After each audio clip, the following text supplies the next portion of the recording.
Votre Altesse royale, merci de nous faire l'honneur d'être présente pour cette Journée internationale des droits des femmes. Première question, en quoi cette Journée internationale des droits des femmes est-elle si importante à vos yeux? Merci de me recevoir, tout d'abord.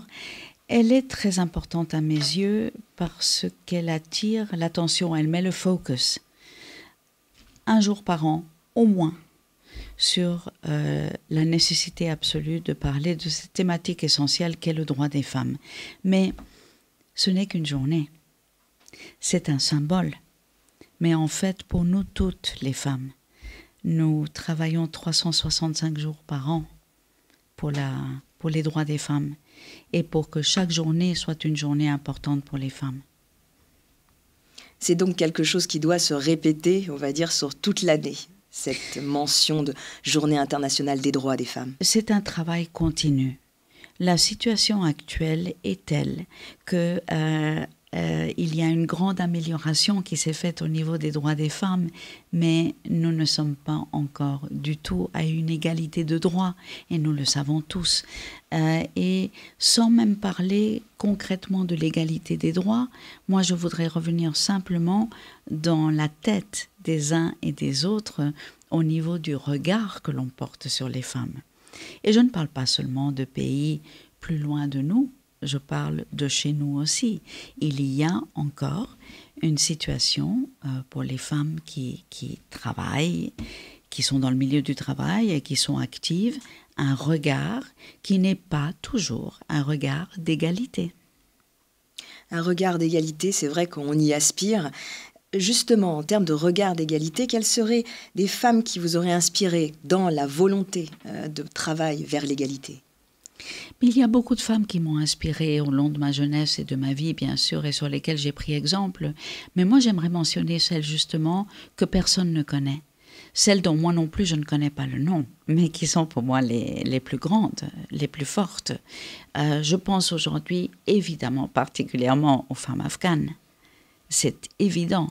Elles sont un exemple extraordinaire de force, de courage, de résilience. Mais je pense aussi à toutes les femmes que j'ai rencontrées au Bangladesh au cours de mes différents voyages ou en Afrique, qui s'en sortent, qui portent ces continents et ces pays à bout de bras, parce qu'il faut le dire, elles ont les enfants sur le dos ou sur le ventre, elles s'occupent de tout, elles s'occupent du foyer, elles s'occupent de l'éducation, elles s'occupent des cultures, elles s'occupent des repas, elles font le travail et elles font tout le reste aussi. Et on m'a souvent dit en Afrique, elles portent le continent à bout de bras, ne serait-ce que pour l'Afrique. Mais d'une façon générale, il faudrait quand même une reconnaissance plus grande à quel point les femmes sont une composante, et la composante, je dirais, essentielle au niveau de l'égalité homme-femme pour que nous puissions aller vers un monde de plus grande paix, entente. C'est en collaborant ensemble qu'on va arriver à avoir un monde plus juste, sans aucun doute. Aussi longtemps qu'on laissera les femmes de côté et en dehors, nous n'arriverons pas à cet équilibre essentiel et à cette paix. Arriver à cette paix. Votre Altesse royale, vous faites de nombreuses actions dans ce sens. Pourriez-vous nous éclairer sur certains événements en particulier touchant à cette question des droits des femmes? Une des choses qui a été le plus grand enseignement pour moi et les plus importantes, c'est ma rencontre avec le professeur Yunus. Je me souviens déjà qu'à l'université, j'étais révoltée contre la misère dans le monde. Et je me posais la question, comment est-ce possible qu'on n'arrive pas à aider ceux qui sont dans la misère. Et en rencontrant le professeur Yunus, grâce à Federico Mayor, comme première mission à l'UNESCO, lorsque j'ai été nommée ambassadeur de bonne volonté, eh bien, ça a été pour moi extraordinaire de voir à quel point de donner un crédit à des femmes qui n'avaient aucun moyen de s'en sortir culturellement, socialement et économiquement, et qui n'avaient pas d'éducation quelconque, de leur donner un petit crédit, à quel point elles ont prouvé qu'elles étaient fortes, intelligentes, créatives, responsables et dignes, mais d'une façon au-delà de ce qu'on peut imaginer. Un premier exemple, c'est simplement de vous dire que, par expérience, en prêtant aux femmes. Nous savons aujourd'hui que les femmes remboursent à 98%, ce que aucune banque commerciale ne pourrait espérer de qui que ce soit aujourd'hui. Donc, d'abord cela, elles sont tellement reconnaissantes qu'on leur fasse confiance, qu'elles considèrent comme un honneur et un devoir de rembourser.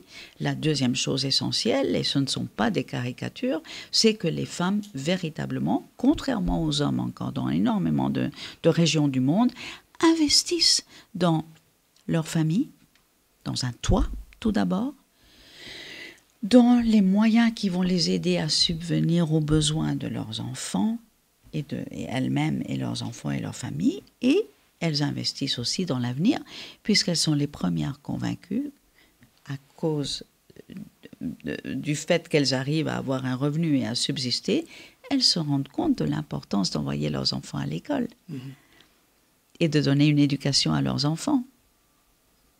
Tristement, en parallèle, on peut dire que dans énormément de pays, c'est encore une réalité, des hommes dans la même situation ne vont pas nécessairement du tout investir dans les mêmes priorités. Au contraire, c'est souvent une moto, une télévision, boire. Donc on a cette conscience, on dira presque plus maternelle, de la femme qui a cette volonté de responsabiliser au niveau humain, plus, en tout cas, dans le rapport à l'argent, dans le rapport à l'investissement, plus que le côté masculin, dans votre expérience. C'est là où il y a cet équilibre masculin-féminin qui est tellement important, c'est que la femme investit dans l'avenir. Elle investit dans la société, elle investit elle donne la vie et elle investit dans ce qui va être porteur de vie et tissu social, nécessairement. Elle est poussée à cela. Donc la femme, elle porte un peu le monde, hein, si je vous entends bien. Les femmes portent le monde pour moi. Pouvez-vous nous parler de l'autre initiative que vous menez également sur ce Rise Up Forum?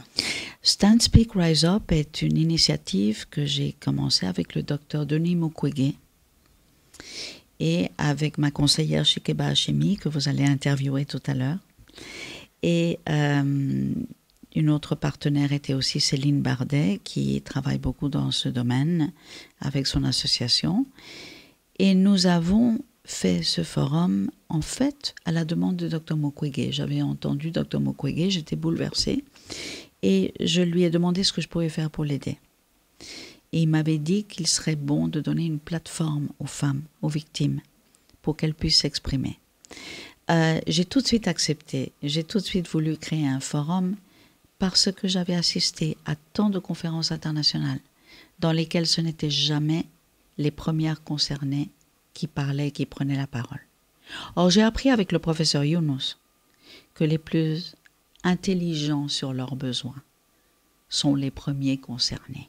Bien sûr. Sont les femmes qui reçoivent des crédits, sont les femmes qui sont victimes de viol, victimes de violence. C'est elles qui savent le mieux ce dont elles ont besoin. Et j'ai donc demandé au docteur que nous fassions ce forum ensemble en donnant la place centrale aux victimes. Elles sont venues, elles étaient à 50 du monde entier.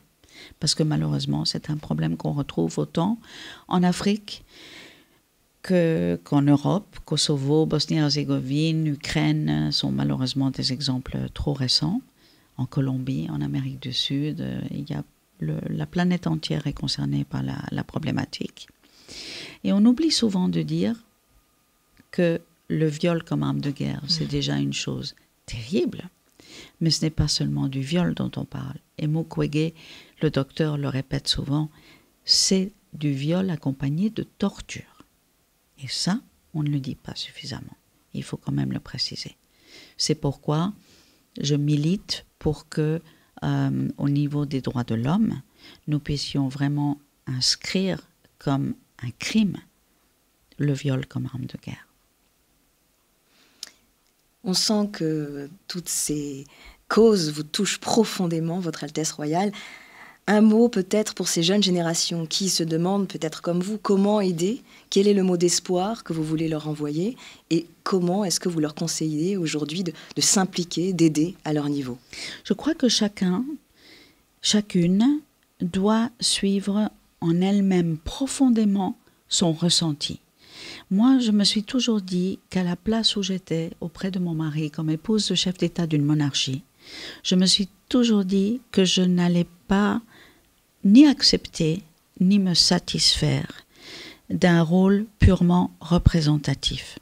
Je peux vous assurer que très souvent, ça a énormément dérangé. Et pourtant, il ne faut pas se laisser réduire.